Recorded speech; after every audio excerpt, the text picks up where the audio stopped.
5 years ago, I packed my 2 bags, bought a one-way ticket, and moved from America to Bangkok, Thailand, and I had no idea what I was doing, and it ended up being one of the best decisions of my life. And today, in collaboration with Wise, I'm going to be sharing with you everything you need to know if you're trying to make the same move. Now, I've been living in Bangkok full-time since 2021, and I've traveled all across Thailand from Bangkok to Chiang Mai to Phuket to the islands, and I've watched hundreds of people make the same move. Now, some have figured it out while some others didn't. And the ones who struggled almost always make the same avoidable mistakes, which I'm going to be talking about in this video. Now, this video is going to cover both sides of the move, from the logistics all the way until the lifestyle realities that no one really talks about until you're actually here. And by the end of this, you'll have a clear picture of what it actually takes to make this work. And by the way, if you want to learn more, you can check out my channel in the description below. Now, before we get into the tips and tricks, I just want to take a step back and actually answer the question, why Thailand? Honestly, there are a lot of great countries, but why does Thailand specifically keep showing up? For me and many others, it comes down to a few things. First off, the cost of living is hard to ignore. It's not really the cheapest, but it's the most value. The infrastructure is modern, you've got great walkable neighborhoods, you've got amazing public transportation, really fast and reliable Wi-Fi, and malls that rival anything you've seen in the West. And not to mention the healthcare is excellent, you have world-class hospitals, and you'd be paying a fraction of the cost of what you would in the States. But here's the part that's really the biggest, it's the peace. Living here forces you to slow down enough to ask yourself, what do I actually want in my life? What actually matters to me? And that's the real reason people stay. It's the space and the peace this environment creates. So now that you know why moving here into Thailand was one of the best decisions, let's talk about the first thing, which is budget. Now here's the honest truth, Thailand can be as cheap or as expensive as you make it. But if you want to live comfortably, as in having a nice condo, eating out every single day, using public transport, having a social life, you're looking at around $1,500 to $2,000 a month. And that's a pretty full, comfortable life without having to penny pinch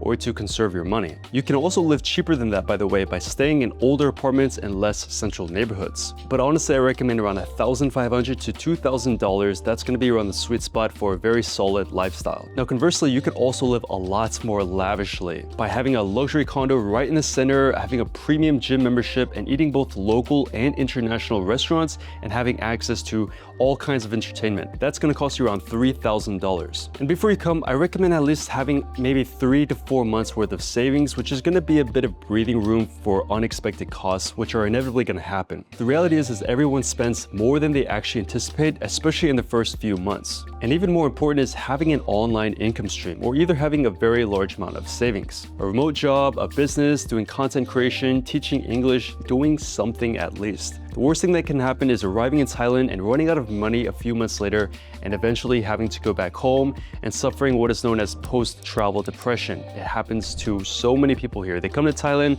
absolutely have their best life, and then they have to go back home, and then they just compare everything back to Thailand, and that's where some post-depression can start to kick in. Now, one of the most common questions I get is, how do people actually afford to live long-term here in Thailand? And honestly, there's no single answer, there's no single path. The expat community here in Thailand is one of the most financially diverse places you'll see anywhere in the world. You have people from the broke backpackers to the extremely wealthy expats. Now, one of the biggest groups is retirees. A lot of people moving to Thailand in their 50s or 60s or 70s. They're living off of a pension, social security, or savings from back home. And when you're pulling in $2,000 to $3,000 a month from a pension that felt tight in the West, you suddenly find yourself living very, very comfortably. Then you've got the remote workers and the digital nomads. These are people working for foreign companies or have clients entirely online. These can include developers, designers, marketers, consultants, etc. And if you can do your job from a laptop, you can do it from a cafe in Bangkok. This is one of the fastest groups here, and Thailand has officially started to recognize that with visas like the DTV, specifically designed for this lifestyle. Next up is freelancers and online business owners, which is another huge segment. Content creators, coaches, e-commerce sellers, copywriters, agency sellers. These are people who built an online income stream that isn't tied to a specific location. A lot of them landed in Thailand to lower their costs and also to focus on growing their business. And in my opinion, this is the single best income stream to have. Then you have people who are working locally, like teaching English or working at a hotel or working as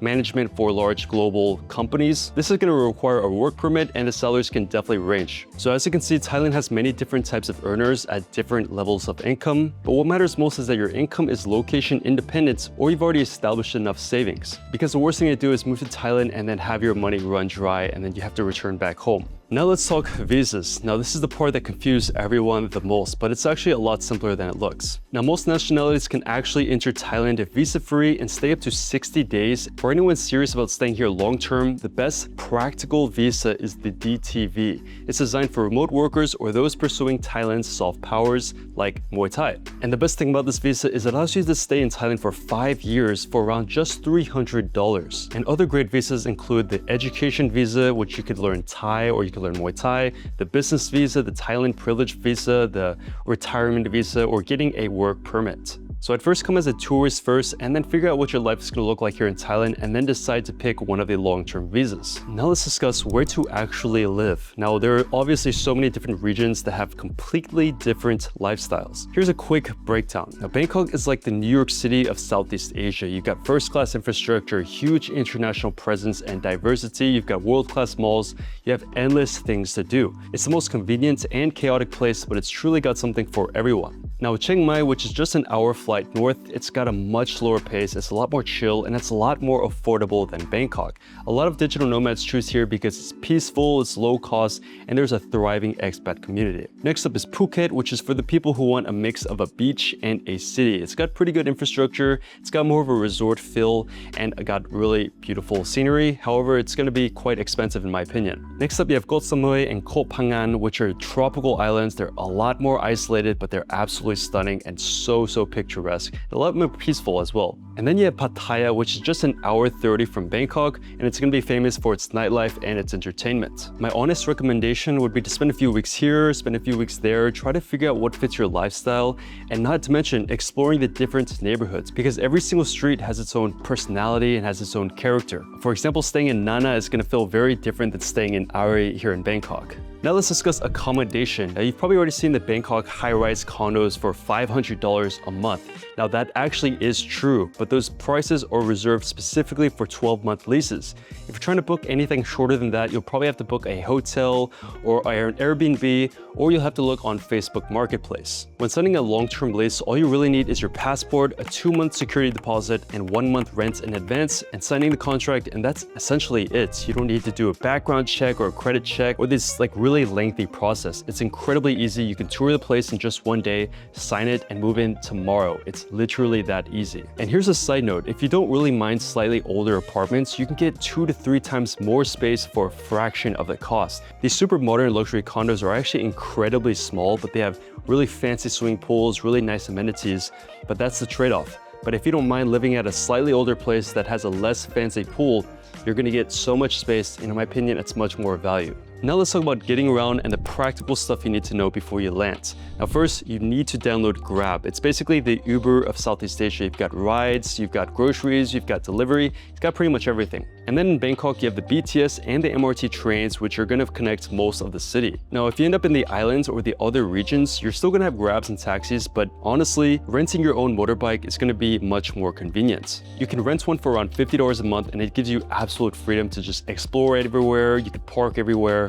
And there's a certain joy in riding your own motorbike and seeing the mountains and the nice scenery, but it honestly is going to be one of the most dangerous things here in Thailand is riding a motorbike. Now, of course, you just want to be safe, wear a helmet, get some health insurance. And speaking of health insurance, healthcare in Thailand here is actually one of the best in the world. It's absolutely world class. It's way more affordable than the West, and health insurance plans start from around $50 to $100 a month. For apps, you'll need Grab, you'll need Line for messaging, and Wise for international transfers. Now about seasonality, January through March, you're gonna have heavier pollution, especially up north. And rainy season hits around September to October. Now these months aren't a deal breaker, but it is good to know before you book your flight. Now let's discuss culture. Now Thai culture is genuinely peaceful. You've got Buddhism, which is the foundation of the culture.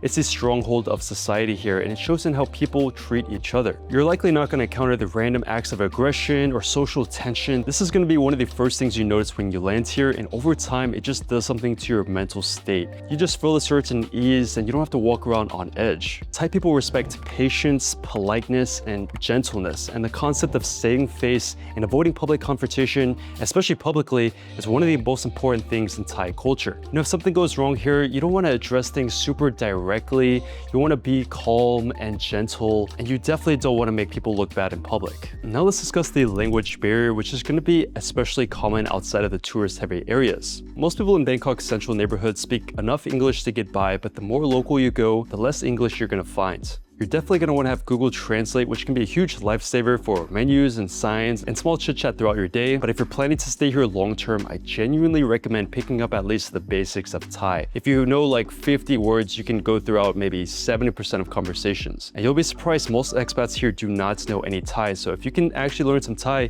you're going to stand out tremendously, and the Thai locals are going to respect you so much for that. And it's going to make life here in Thailand so much easier. It's been one of the biggest game changers for me living here in Thailand. Now let's discuss, how do you actually meet people? Bangkok and Chiang Mai and these expat regions are going to be very, very easy to meet people. You can meet them through networking events or through co-working spots or the gym or dancing classes or jazz clubs or whatever your hobbies are. You're going to find a lot of expats congregating in these niche communities and activities. A few good places to start are Facebook events or local run clubs, or utilizing Instagram and messaging each other. And there are just so many different hangout spots. Now, the first few days or the first few weeks can feel isolating, and that's going to be pretty normal, but you just have to make an effort and just know that Thailand is going to be one of the most socially open, most open-minded areas for expats and communities and locals. There's a really good integration between the locals and the expats here. They're all kind of integrated, and they go to the same spots, they hang out at the same places, they go to the same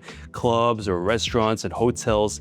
It's really, really diverse and really welcoming here. Now, that's pretty much all I have to say. Now, 5 years in, I think this was one of the best decisions I've ever made, and I cannot honestly see myself going back. Now, what's changed the most for me wasn't the address or the house that I live in. It was my day-to-day experiences. It was my mental health. It was my peace. It was my relationships and the new world perspectives that you might have here, and from all the people that you meet and from the Thai culture, and it just shapes you into kind of a different person. If this video helped you, make sure to check out my channel for more helpful videos on moving abroad, on living abroad, on making a living abroad, and building a life of freedom. Thank you guys for watching, and I'll see you in the next one.